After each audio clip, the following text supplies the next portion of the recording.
In the context of technical analysis, a price channel is a range within which the price tends to oscillate between an upper trend line and lower trend line over a given period. The upper trend line connects the swing highs in price, while the lower trend line connects the swing lows, which is referred as price channel. The upper trend line will be the resistance, while the lower trend line will be the support.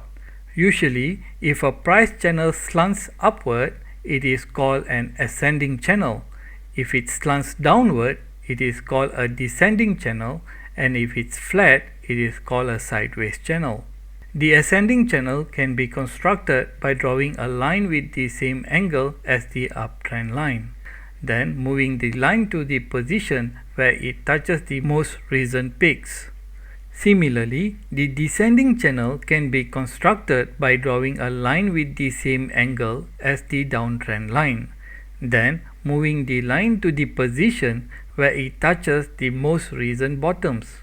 When the price hits the lower trend line, this may be used as a possible buying area, and when the price hits the upper trend line, this may be used as a potential selling areas.